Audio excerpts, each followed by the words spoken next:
অহাকালি কেন্দ্ৰীয় গৃহমন্ত্ৰী ডাঙৰীয়া 11 বজাৰ আশে-পাশে গুৱাহাটীত অলপ কুঁৱলী আছে। মই ভাবোঁ যে 11টা 11:30 আগত লেণ্ড কৰিব নোৱাৰিব। তেখেত ইয়ালৈ আহিব। প্ৰথমতে মহাপুৰুষ শ্ৰীমন্ত আবিৰ্ভাৱ ক্ষেত্ৰৰ তেওঁ শুভ উদ্বোধন কৰিব। গুৰু আসনৰ ওপৰলৈকে গৈ গুৰু আসন যিটো একদম হায়েষ্ট ইয়াৰ উচ্চতালৈ গৈ তেখেতে আবিৰ্ভাৱ ক্ষেত্ৰখন চাৰিওফালৰ পৰা চাব।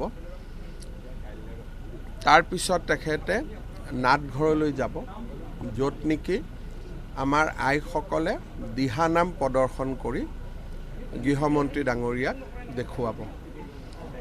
গোটেই ৰাস্তাটো শংকৰী কলা কৃষ্টি আৰু গায়ন বায়নেৰে এটা আধ্যাত্মিক পৰিৱেশ সৃষ্টি কৰিব।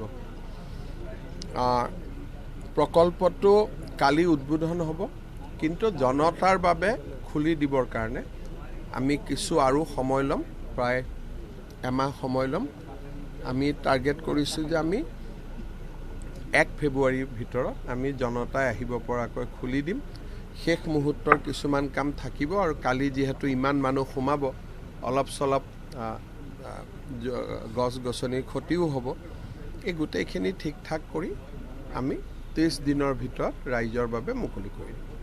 আৰু এই আবিৰ্ভাৱ ক্ষেত্ৰখন শংকৰদেৱ কলাক্ষেত্ৰই পৰিচালনা কৰিব।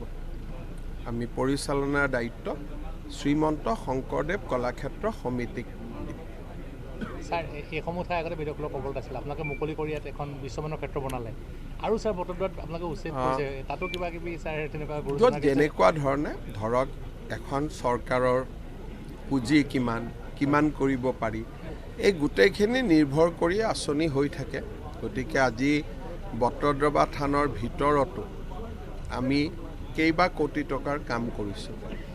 আবিৰ্ভাৱ ক্ষেত্ৰখনত 200 কোটিতকৈ বেছি খৰচ হৈছে। লাহে লাহে আমি কৰি গৈ থাকিম। বেলেগ কৰিব পাৰিম। গৌৰৱ গগৈ চিট শ্বেয়াৰিঙৰ কথা কৈছে, কংগ্ৰেছে বোলে মই ইমান ডাঙৰ আবিৰ্ভাৱ ক্ষেত্ৰত আৰু গৌৰৱ গগৈৰ চিন্তা কৰিব পাৰি নেকি? হয় নহয়? ইয়াত আপুনি মহাপুৰুষ শ্ৰীমন্ত শংকৰদেৱ, মাধৱদেৱ এইবিলাক চিন্তা আহে, ইয়াত আৰু ক'ত গৌৰৱ গগৈৰ চিন্তা আহে? আৰু কওক, কিবা আছে নে? ছাৰ, বিদ্যামণি বস্তু যে আহিব বটদ্ৰৱা ক্ষেত্ৰত ইয়াত আনিব পৰা নাযায়, কাৰণ সেইখন টেম্পাৰেচাৰত ওলাবই নোৱাৰিব। সেইটো তাৰ এটা বিৰাট ডাঙৰ টেকনিকেল স্পেচিফিকেশ্যন থাকিব। বিশেষ বিমানেৰে আহিব, বিশেষ বাহনেৰে সি মিউজিয়ামলৈকে আহিব, আৰু মিউজিয়ামটো বিশেষভাৱে সুসজ্জিত হ'ব লাগিব। তাৰমানে বস্ত্ৰখনে সূৰ্যৰ লগত সম্পৰ্ক হ'বই নোৱাৰিব, কাৰণ এইখন বস্ত্ৰ সাধাৰণ বস্ত্ৰ নহয়, 600 বছৰ পুৰণি বস্ত্ৰ।